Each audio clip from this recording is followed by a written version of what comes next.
ಶ್ರಾದ್ದ ಕ್ರಿಯೆಯ ವೈಜ್ಞಾನಿಕತೆ. ಶ್ರಾದ್ದ ಕ್ರಿಯೆಯು ದೈವಿಕವಾಗಿದ್ದರೂ ವೈಜ್ಞಾನಿಕತೆಗೆ ಎಟುಕಲಾರದ ವಿಷಯವಲ್ಲ. ಪಂಚಭೂತಗಳಿಂದ ಭೌತಿಕ ಶರೀರ ಉಂಟಾಗಿದೆ. ಮರಣಾನಂತರ ಇದು ನಾಶವಾದರೂ ತೇಜಸ್ಸು, ಪಂಚವಾಯು ಮತ್ತು ಆಕಾಶ ತತ್ವಗಳು ಮನೋಮಯ ಕೋಶದೊಡನೆ ಕರ್ಮಾನುಸಾರ ಶರೀರಾಂತರವನ್ನು ಸೇರುವುದು. ತಂದೆಯ ಸೂಕ್ಷ್ಮ ಶರೀರಕ್ಕೂ ಪುತ್ರನ ಸೂಕ್ಷ್ಮ ಶರೀರಕ್ಕೂ ಪರಸ್ಪರ ಆಕರ್ಷಣೆಯು ಋಣಾನುಬಂಧವಿದೆ. ಪಿತೃವಿನ ಮರಣಾನಂತರವೂ ಈ ಸಂಬಂಧವು ತೊಲಗಲಾರದು. ಆದ ಕಾರಣ ಪುತ್ರಕೃತ ಸಂಸ್ಕಾರಗಳು ಪಿತೃಗಳ ಸದ್ಗತಿಗೆ ಸಾಧಕಗಳಾಗುವು. ಇದು ಶಾಸ್ತ್ರಸಿದ್ಧ.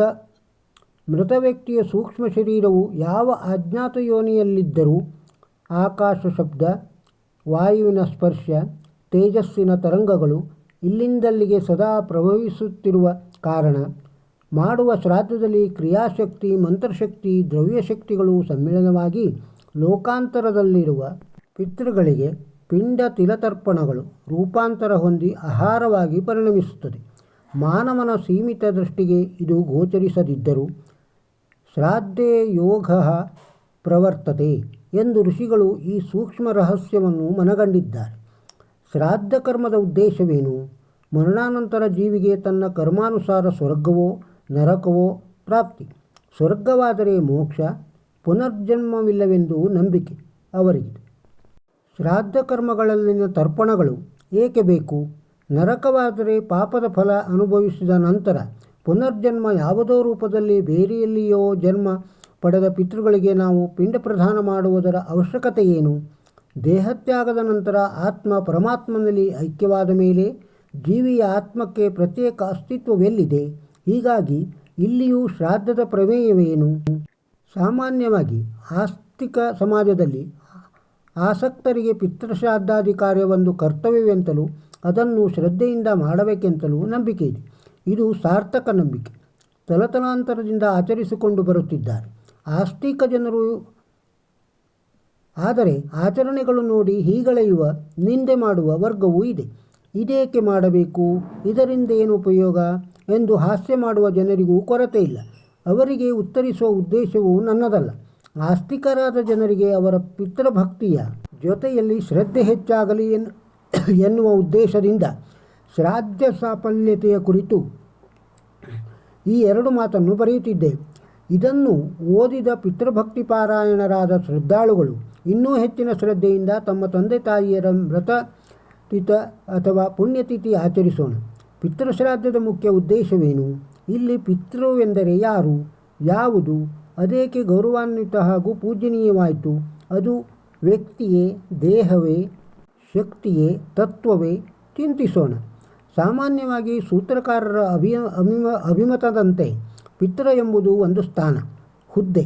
ಅದಕ್ಕೆ ಅದರದ್ದೇ ಆದ ಜವಾಬ್ದಾರಿ, ಬದ್ಧತೆ ಇರುತ್ತದೆ. ಅದನ್ನು ಹುಟ್ಟಿದ ಪ್ರತಿಯೊಂದು ಜೀವಿಯೂ ಹೊಂದಲೇಬೇಕಾದ ಹುದ್ದೆ. ಅದನ್ನು ಪಡೆಯಲು ಜವಾಬ್ದಾರಿಯುತವಾಗಿ ನಿರ್ವಹಿಸಲು ಅಸಾಮಾನ್ಯ ಜ್ಞಾನವೂ ಬೇಕು. ಆ ಜ್ಞಾನವು ಅನುಭವದಿಂದ ಮಾತ್ರ ಪ್ರಾಪ್ತವಾಗುವಂತಹದ್ದು, ಕಲಿಕೆಯಿಂದ ಬರುವಂತಹದ್ದಲ್ಲ. ಅಂತಹ ಹುದ್ದೆಯನ್ನು ಅಲಂಕರಿಸಿದ್ದಾರೆ ನಮ್ಮ ಭೌತಿಕ ವ್ಯಾವಹಾರಿಕ ಪ್ರಪಂಚದ ಪಿತೃಗಳು. ಅಂದರೆ ಭಾವನಾತ್ಮಕ ತಂದೆ ಎಂದು ಅರ್ಥ. ವ್ಯಕ್ತಿಗತವಾದ ಆ ಸ್ಥಾನವನ್ನು ಸಮರ್ಥವಾಗಿ ಅವರು ನಿರ್ವಹಿಸಿದ್ದಾರೆ ಎಂದು ಹೇಳುವ ಅರ್ಹತಾಪತ್ರವೇ ನಾವು. ಹಾಗಿದ್ದಾಗ ಅವರ ನಿರ್ವಹಣೆಯಲ್ಲಿ ಅನರ್ಹರು ಎಂದರೆ ನಾವು ಅನರ್ಹರು ಎಂದೇ ಅರ್ಥ. ಅಂತಹ ಪಿತೃಸ್ಥಾನ ಪಟ್ಟವು ಪ್ರತಿಯೊಬ್ಬ ಜೀವಿಯೂ ಬಯಸಿ ಪಡೆಯುವ ಪಟ್ಟ. ಅದರ ಮಹತ್ವವೆಷ್ಟಿರಬಹುದು ಚಿಂತಿಸಿ. ಅದನ್ನು ಪಡೆದು ನಿರ್ವಹಿಸಿ ಯಶಸ್ವಿಯಾಗಿ ನಮ್ಮನ್ನು ಈ ಲೋಕಕ್ಕೆ, ಸಮಾಜಕ್ಕೆ ಕೊಟ್ಟು ತಾವು ತೇರ್ಗಡೆಯಾಗಿ ವಿರಮಿಸಿದ ತಂದೆ ತಾಯಿಯ ಸ್ಥಾನ ಪೂಜಾರ್ಹ ಅಲ್ಲವೇ? ಚಿಂತಿಸಿ. ಅಂತಹ ಸ್ಥಾನವನ್ನು ಗೌರವಿಸುವುದು ಧರ್ಮವಲ್ಲವೇ? ಇದು ಶ್ರಾದ್ದದ ಹಿನ್ನೆಲೆ ಇರುವ ಮಾನವೀಯ ಧರ್ಮ. ಇನ್ನು ಮೃತ ನಂತರ ಪುನರ್ಜನ್ಮ ಅವರಿಗೇಕೆ ತರ್ಪಣ, ಪಿಂಡ ಪ್ರದಾನ ಎಂಬ ಪ್ರಶ್ನೆಗಳಿವೆ. ಜನರೇ ಈ ದೃಷ್ಟಿಯಿಂದ ಚಿಂತಿಸಬೇಕು. ತಂದೆಯು ಮೃತನಾಗುವುದಿಲ್ಲ, ದೇಹ ಮಾತ್ರ ನಾಶವಾಗಿದೆ. ತಂದೆಯು ಪುನರ್ಜನ್ಮ ಪಡೆದಿಲ್ಲ, ಆತ್ಮವು ಮಾತ್ರ ಪಡೆದಿದೆ. ತಂದೆ ಎಂಬ ಸ್ಥಾನ ಅಸ್ತಿತ್ವ ಕಳೆದುಕೊಳ್ಳುವುದಿಲ್ಲ, ತಂದೆಯಾಗಿಯೇ ಉಳಿದಿರುತ್ತಾರೆ. ಆತ್ಮವು ಮಾತ್ರ ಪುನರ್ಜನ್ಮ ಪಡೆದು ಹುಟ್ಟಿ ಬರಬಹುದು. ಆದರೆ ಅದು ಪ್ರಾಣಿಯಾಗಿ ಹುಟ್ಟಿತು ಎಂದು ಯಾರು ಪ್ರಸಕ್ತ ಕಾಲದ ವಿಳಾಸ ಹೇಳುವಾಗ ತನ್ನ ತಂದೆಯು ಪ್ರಾಣಿಯಾಗಿ ಪುನರ್ಜನ್ಮ ಪಡೆದಿದ್ದಾರೆ ಎಂದು ಗೊತ್ತಿದ್ದರೂ ತಾನು ಪ್ರಾಣಿಯ ಮಗನೆಂದು ತನ್ನ ಹೆಸರಿನ ಮುಂದೆ ಸೇರಿಸಿಕೊಳ್ಳುವುದಿಲ್ಲ. ಪುನರ್ಜನ್ಮ ಸಿಕ್ಕಿದೆಯೋ ಬಿಟ್ಟಿದೆಯೋ ಅದು ಬೇರೆಯೇ ವಿಚಾರ. ಈ ಶ್ರಾದ್ದವನ್ನು ಮಾಡಬೇಕಾದ ಮಗನು ಬದುಕಿರುವವರೆಗೆ ತಂದೆ ಎಂಬ ಭಾವನಾತ್ಮಕ ಅಸ್ತಿತ್ವವು ಪುನರ್ಜನ್ಮ ಪಡೆಯುವುದಿಲ್ಲ. ಆ ಪಟ್ಟ ಈ ಮಗನಿಗೆ ಸಿಗದೇ ಇರಬಹುದು. ಅಲ್ಲಿಂದ ಮುಂದೆ ಹುಟ್ಟಿದ ಆ ಮಗನಿಂದ ಶ್ರಾದ್ದವಿಲ್ಲ, ಬೇಕಿಲ್ಲ. ಆದರೆ ತಂದೆಯ ಸ್ಥಾನ ನಿರ್ವಹಿಸಿದ ಈ ಬ್ರಹ್ಮಚಾರಿ ಮಗನನ್ನಾದರೂ ಈ ಭೂಮಿಗೆ ಕೊಟ್ಟ ತಂದೆಯು ತನ್ನ ಸ್ಥಾನ ನಿರ್ವಹಣೆ ಮಾಡಿದ್ದಾರೆ. ಅಲ್ಲಿಯವರೆಗೆ ಶ್ರಾದ್ದ ಸಾಧುವೇ, ಸತ್ಯವೇ, ನ್ಯಾಯವೇ ಆಗಿರುತ್ತದೆ.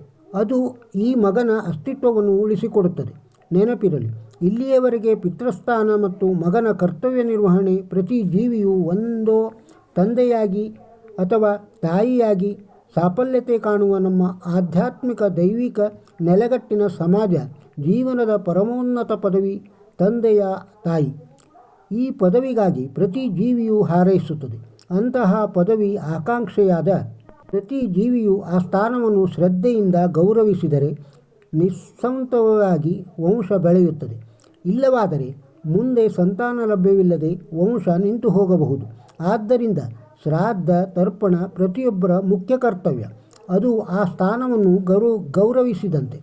ಪಿತೃಋಣವು ಮನುಷ್ಯ ತೀರಿಸಲೇಬೇಕಾದ ಬಹುಮುಖ್ಯ ಋಣಗಳಲ್ಲೊಂದು. ಏಕೆಂದರೆ ನಮಗೆ ಈ ದೇಹ ದೊರೆತಿರುವುದೇ ಪಿತೃಗಳಿಂದ. ಅವರು ಸಂತೃಪ್ತರಾಗಿ ಆಶೀರ್ವಾದ ಮಾಡಿದರೆ ಅದಕ್ಕಿಂತ ಹೆಚ್ಚಿನ ಬಲ ಇನ್ನೊಂದಿಲ್ಲ. ಹೀಗಾಗಿ ಪಿತೃಕಾರ್ಯಕ್ಕೆ ಅರ್ಹರಾದವರು ಅದನ್ನು ಮಾಡಲೇಬೇಕು ಮತ್ತು ಕಿರಿಯರು ಇದರ ಪ್ರಸಾದ ಮಂತ್ರಾಕ್ಷತೆ ಪಡೆಯಬೇಕು. ಒಬ್ಬರ 3 ತಲೆಮಾರುವರೆಗಿನ ಹಿರಿಯರು ಪೂರ್ವಜರು ಪಿತೃಗಳ ಸ್ಥಾನ ಪಿತೃಲೋಕದಲ್ಲಿ, ಅಂದರೆ ಭೂಮಿ ಮತ್ತು ಸ್ವರ್ಗದ ನಡುವಿನ ಪ್ರದೇಶದಲ್ಲಿ ವಾಸ ಮಾಡಿಕೊಂಡಿರುತ್ತಾರೆ. ಅಂದರೆ ಈ ಪಿತೃಲೋಕದಲ್ಲಿ 3 ತಲೆಮಾರಿನ ಭಾವಶಕ್ತಿಗಳು ಇರುತ್ತದೆ. ಶ್ರಾದ್ದ ಮಾಡುವಾಗ ಈ ಲೋಕದಲ್ಲಿರುವ 3 ತಲೆಮಾರಿನ ಪೂರ್ವಜರಿಗೆ ಪಿಂಡ ಪ್ರಧಾನ ಮತ್ತು ತರ್ಪಣ ಕೊಡುವ ಸಂಪ್ರದಾಯ. ಪರಮ ದುರ್ಲಭವಾದ ಮನುಷ್ಯ ಜನ್ಮದ ಸಾಫಲ್ಯತೆಯು ಅದನ್ನು ಪಡೆದ ನಮ್ಮ ಆಚರಣೆಗಳ ಮೇಲೆ ಅವಲಂಬಿತವಾಗಿರುತ್ತದೆ. ಪರಮಾತ್ಮ ನಮಗೆ ಈ ಜನ್ಮವನ್ನು ಏತಕ್ಕಾಗಿ ನೀಡಿದ್ದಾನೆ ಎಂದರೆ ಹಿಂದಿನ ಜನ್ಮದ ಪಾಪ ಶೇಷಗಳನ್ನು ಅನುಭವಿಸಿ ಮುಗಿಸಿ ಮತ್ತೆ ಇನ್ನೂ ಹೆಚ್ಚಿನದಾದ ಪುಣ್ಯ ಸಂಪಾದನೆ ಮಾಡಿ ಮೋಕ್ಷವನ್ನು ಪಡೆಯಲಿ ಎಂದು. ಶಾಸ್ತ್ರಗಳ ಪ್ರಕಾರ ಮೃತರ ಆತ್ಮಗಳಿಗೆ ಶಾಶ್ವತ ಪಿತೃಲೋಕ ಪ್ರಾಪ್ತಿಯಾಗುವಂತೆ ಮಾಡುವುದು ಅವರ ಮಕ್ಕಳ ಕರ್ತವ್ಯ. ಮರ್ಯಾದಾ ಪುರುಷೋತ್ತಮನು ಶ್ರೀರಾಮಚಂದ್ರ ಕೂಡ ತನ್ನ ತಂದೆ ದಶರಥನ ಮರಣದ ವಾರ್ತೆಯನ್ನು ಕೇಳಿ ತಕ್ಷಣವೇ ಸಮೀಪದ ನದಿಯಲ್ಲಿ ಹೋಗಿ ದಕ್ಷಿಣಾಭಿಮುಖವಾಗಿ ತನ್ನ ಕೈಯ ಬೊಗಸೆಯಲ್ಲಿ ನೀರನ್ನು ಹಿಡಿದುಕೊಂಡು ಗತಿಸಿ ಹೋದ ತನ್ನ ತಂದೆಗೆ ಉತ್ತಮ ಲೋಕಪ್ರಾಪ್ತಿಯಾಗಲಿ ಎಂದು ಪ್ರಾರ್ಥಿಸಿಕೊಳ್ಳುತ್ತಾನೆ. ಇದರ ಪರಿಪೂರ್ಣ ಅರ್ಥ ಭಾವನಾತ್ಮಕವಾಗಿ ಪಿತೃಗಳನ್ನು ತೃಪ್ತಿಪಡಿಸಲು ನಮ್ಮ ಭಾವನೆಯನ್ನು ಅದರಲ್ಲಿ ಸೇರಿಸುವಂತಹ ಒಂದು ಪ್ರಕ್ರಿಯೆ. ಕಚ್ಚಾಡುವ ಮನೆ, ಕಾದಾಡುವ ಮಕ್ಕಳು, ಅಶಾಂತಿ ಅತೃಪ್ತಿಯ ಗೃಹವಾಸ ಇವೆಲ್ಲವುಗಳಿಗೆ ಕಾರಣ ಪಿತೃಶಾಪ ಎನ್ನುತ್ತದೆ ಜ್ಯೋತಿಷ್ಶಾಸ್ತ್ರ. ಪಿತೃಕಾರ್ಯಗಳು ಸರಿಯಾಗಿ ನಡೆಯದಿದ್ದರೆ ಮೇಲ್ಕಂಡ ಸ್ಥಿತಿ ಏರ್ಪಾಡಾಗುತ್ತದೆ ಎಂದರ್ಥ. ಸಂವತ್ಸರ ಪೂರ್ತಿ ಪಿತೃದೇವತೆಗಳು ಸಂತುಷ್ಟರಾಗಿರಬೇಕಾದರೆ ಪಿತೃಗಳು ಅಂದರೆ ನಮ್ಮ ಹಿರಿಯರು ಗತಿಸಿ ಹೋದ ದಿನದಂದು ಪಿತೃಗಳನ್ನು ಎಲ್ಲರೂ ನೆನೆಯಬೇಕು. ಪಿತೃ ಪ್ರಾರ್ಥನೆ. ಅಮೂರ್ಥಾನಾಂ ಸುಮೂರ್ಥಾನಾಂ ಪಿತೃಣಾಂ ದೀಪ್ತತೇಜಸಾಂ ನಮಸ್ಯಾಮಿ ಸದಾ ಭಕ್ತ್ಯಾಧ್ಯಾಯಿನಾಂ ಯೋಗಚಕ್ಷುಷಾಂ ದೇವತಾಭ್ಯ ಪಿತೃಭ್ಯಶ್ಚ ಮಹಾಯೋಗಿಭ್ಯ ಏವ ಚ ನಮಃ ಸ್ವದಾಯೇ ಸ್ವಾಹೇ ನಿತ್ಯಮೇವ ನಮೋ ನಮಃ. ತರ್ಪಣ ಎಂದರೆ ತೃಪ್ತಿಪಡಿಸುವ ಪ್ರಕ್ರಿಯೆ. ಈ ವಿಡಿಯೋದಲ್ಲಿರುವ ಮಾಹಿತಿ ನಿಮಗೆ ಸರಿ ಅನಿಸಿದರೆ ಒಂದು ಲೈಕ್ ಕೊಡಿ. ಇದನ್ನು ಇತರರಿಗೂ ಶೇರ್ ಮಾಡಿ. ನಮ್ಮ ಚಾನಲ್ಗೆ ಸಬ್ಸ್ಕ್ರೈಬ್ ಇನ್ನೂ ಆಗದಿದ್ದರೆ ಸಬ್ಸ್ಕ್ರೈಬ್ ಆಗಿ. ನಮಸ್ಕಾರ.